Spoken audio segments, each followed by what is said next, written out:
오늘 소개해드릴 책은 이면 작가님의 당신과 다른 나입니다. 이 책은 홀수에는 여자가 등장하며 자신의 남편에 대한 이야기를 하고 짝수에는 남자가 등장하여 자신과 아내 미양의 이야기를 하는 구조를 가지고 있는데요. 먼저 홀수에 등장하는 여자의 이야기부터 들려드릴게요. 여자의 남편은 제약회사에서 일합니다. 그 무렵 남편에게는 건망증이 생기는데요. 무언가를 자꾸 잃어버리고 잊어버리곤 합니다. 그녀는 그런 남편이 종종 낯설게 느껴집니다. 어느 날은 우연히 횡단보도에서 묵직한 쇼핑백을 든 남편을 발견합니다. 그녀는 서둘러 남편을 불렀지만 남편은 그대로 지나가 버립니다.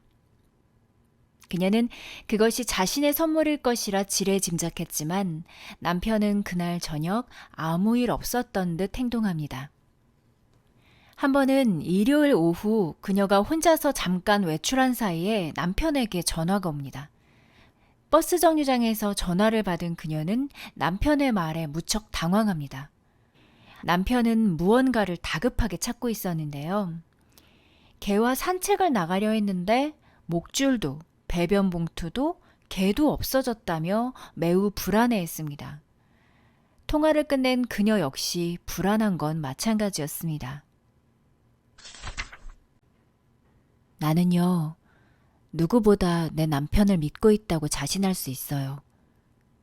만약 그이가 어느 날 갑자기 내게 아주 무서운 말을 한다면, 그러니까 누군가를 다치게 했다거나 아니면 그보다 더 심각한 상태에 빠뜨렸다고 내게 고백한다면 그 일은 온전히 실수였고 고의라고는 전혀 없었으며 자신을 제발 믿어달라고 내게 도움을 청한다면 나는 그이에게 어떤 위로의 말도 하지 않을 거예요.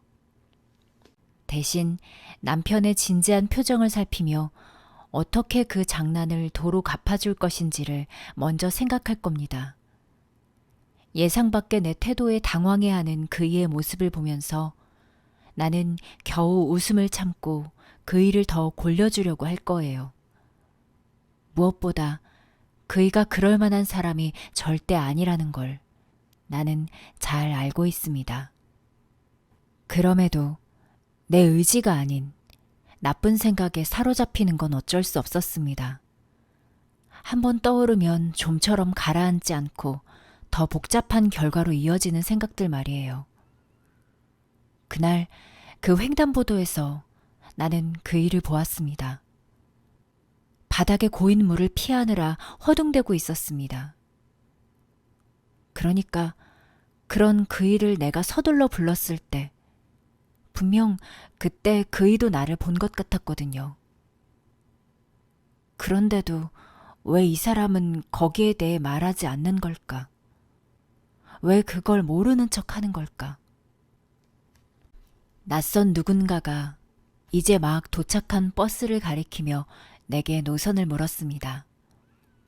익숙한 지명이었고 그제야 그게 내가 타야 할 버스이기도 하다는 걸 알 수 있었습니다. 그러나 고작 두 정거장 만에 나는 버스에서 내려 지나왔던 길을 도로 걸어갔습니다. 다시 돌아가는 동안에도 불안한 마음은 좀처럼 가시지 않았습니다. 생각해보면 별거 아닌 문제일 수도 있었습니다.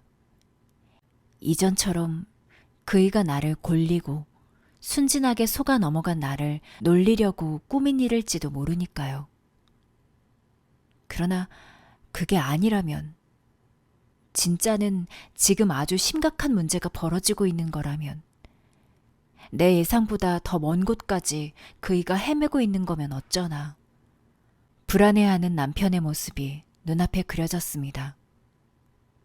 아마 지금의 내 표정도 그이의 것과 아주 다르지는 않을 거라고 생각했습니다.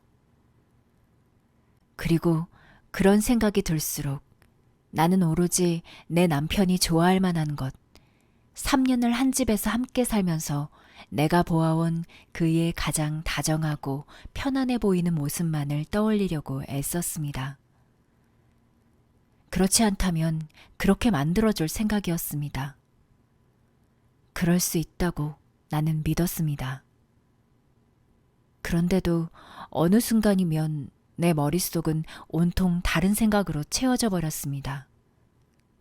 버스를 탔던 정류장에 도착해 도로를 건너 제과점으로 들어갔습니다. 그러고는 그이가 좋아할 만한 것을 넉넉하게 고르기 시작했습니다. 평소라면 졸라도 잘 사주지 않았을 것들도 일부러 가득 담았습니다. 맛있지만 건강에는 그리 좋지 않을 만한 것. 그러는 와중에도 매장 안의 달콤한 냄새에 집중했습니다. 진열된 빵들은 갓 구운 것들이라 모두 먹음직스러운 색깔이었습니다. 그것 중 어느 것을 고르든 만족해야 할 내 남편만을 생각했습니다. 그러나 아주 잠깐의 방심에도 작은 틈이 생기고 불안한 생각들이 머릿속을 비집고 들어섰습니다. 집에 도착했을 때 그이는 보이지 않았습니다. 대신 그 사람이 어지럽혀 놓은 흔적들은 무수했습니다.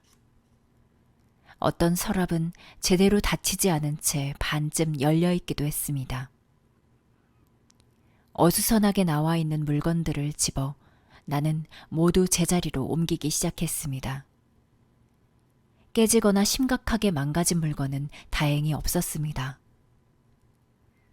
그리고 어느 순간에 이르자 나는 하던 일을 멈추고 오히려 그이가 했을 법한 방식대로 집안 구석구석을 뒤지기 시작했습니다. 옷장을 열어보고 화장실의 수납장을 살피고 어쩌면 여기 어딘가에 그이가 나를 위해 마련해둔 무언가가 있을지 모른다고 의심했습니다.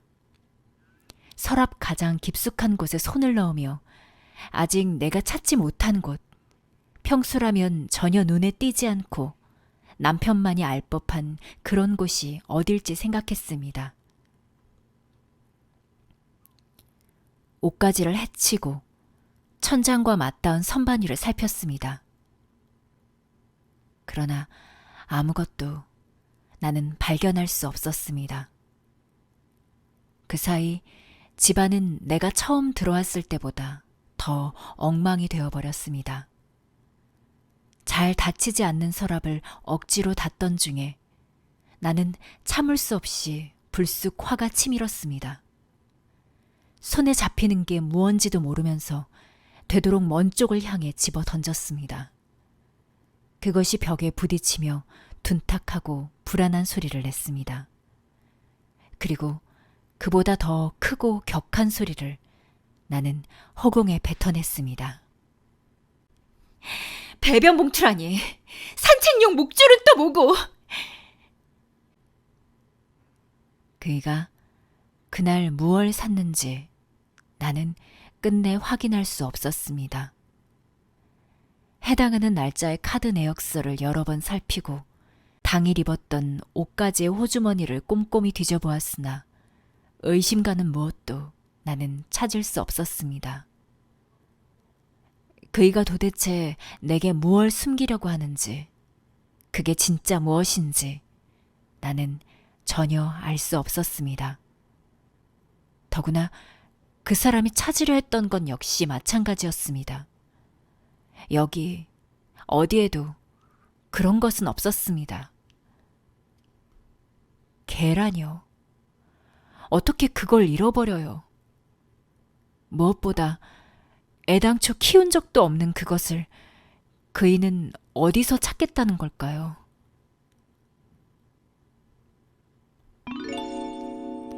그녀는 결국 개를 분양받기로 합니다. 그리고 남편에게는 개를 찾았다고 말하며 다른 더 중요한 것들을 잃기 전에 치료받을 것을 권하기로 마음먹죠. 하지만 뜻밖에도 남편에게 전혀 예상치 못한 말을 듣게 되는데요. 이번에는 짝수에 등장하는 남자의 이야기를 들려드릴게요. 그는 종종 자신과 닮은 사람을 봤다는 이야기를 듣습니다.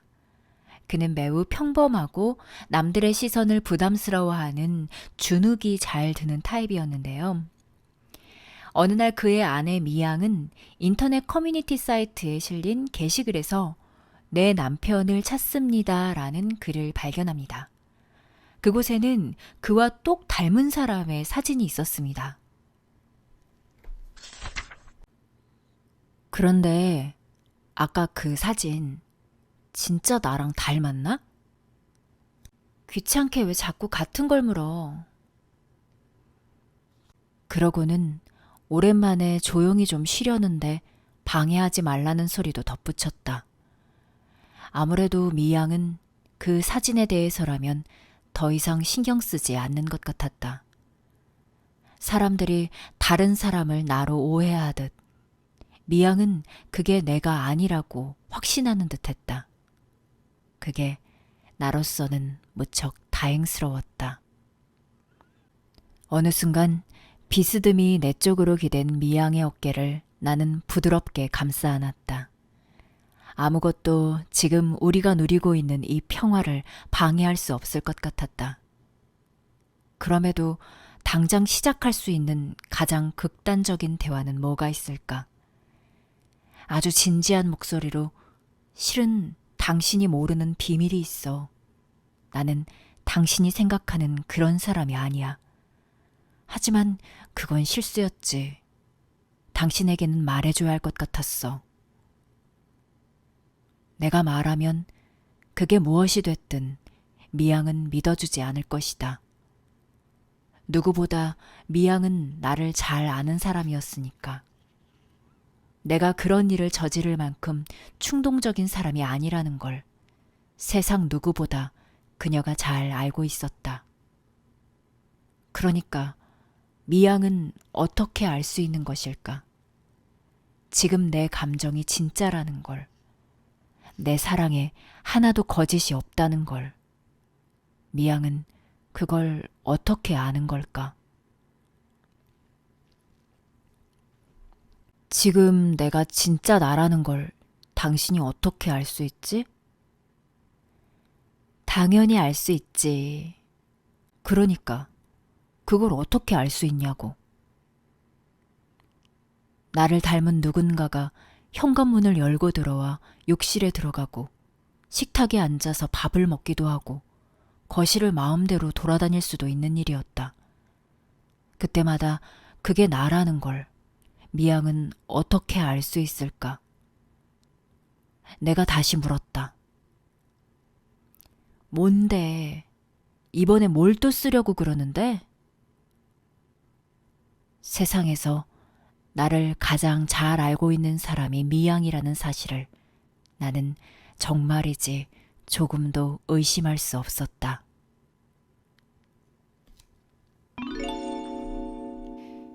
그는 글을 쓰는 작가였는데요. 아내 미양은 결혼 전 그에게 자신의 이야기를 소설에 쓰지 말아달라고 부탁합니다.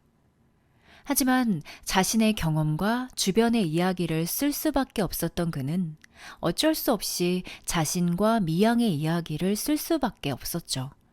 그렇기에 소설 속에 등장하는 인물들은 그들을 닮을 수밖에 없었습니다. 하지만 결국은 그와는 다른 타인이었고 픽션, 허구, 거짓말이었습니다. 하지만 이번엔 좀 경우가 다른 일이 생기게 됩니다. 이 글을 읽다 보면 어디서부터인지는 모르겠지만 뭔가가 꼬이고 있다는 느낌을 받게 되는데요. 이 혼돈에 같이 빠져보고 싶으시다면 이면 작가님의 당신과 다른 나를 추천해 드립니다. 다음에는 또 다른 책을 소개해 드릴게요.